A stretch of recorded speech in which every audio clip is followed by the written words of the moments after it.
புத்திரராயிராமல் என்ன சொல்லுகிறது? இது தமிழ்ல ஒரு கெட்ட வார்த்தை.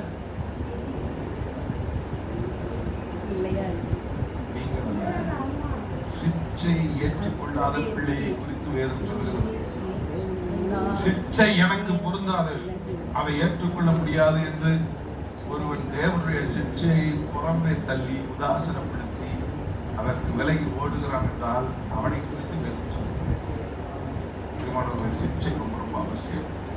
அவன் சொல்றேன், ஏன் உங்களை எழுப்பி உருக்கி மற்ற வசனத்தை சொல்றாங்க? வசனம் செய்யறத வசனம் மட்டும்தான் செய்யும். வசனம் செய்யறத வார்த்தை அனுப்பி அவர்களை குணமாக்கி அவர்களை அழிவுக்கு தப்புவிக்கிறார்கள். வார்த்தை தான் செய்யும். அந்த வார்த்தையை கண்டுபிடிக்கிறவனுக்கு அவைகள் ஜீவனும் அவன் உடலுக்கெல்லாம் ஆரோக்கியம் என்றால் அந்த வார்த்தையில் இருக்கிற ஜீவன் தான், வார்த்தை தான் கொடுக்க முடியும். அதை வேற யாராலையும் எதாலையும் கொடுக்கவே முடியாது. அவன் சொல்றேன்,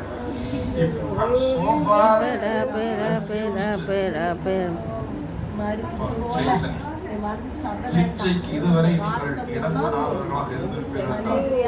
இன்றைக்கு உங்கள் இருதயத்தை திருப்பி வேதாகமும் திட்டுகிற அந்த உள்ளே அல்லனா, நான் தேவனுடைய அன்புக்கு அவருடைய பிள்ளை, எனவே எனக்கு சிற்றை அவசியம், நீதிமான் கொட்டுகிறது எனக்கு நல்லது என்று உங்களை அர்ப்பணிப்பீர்கள் என்றால் நீங்கள் அவருடைய அன்பினால் முற்றிலும் ஜெயம் கொள்வீர்கள். பலமாய் தட்டி தேவனை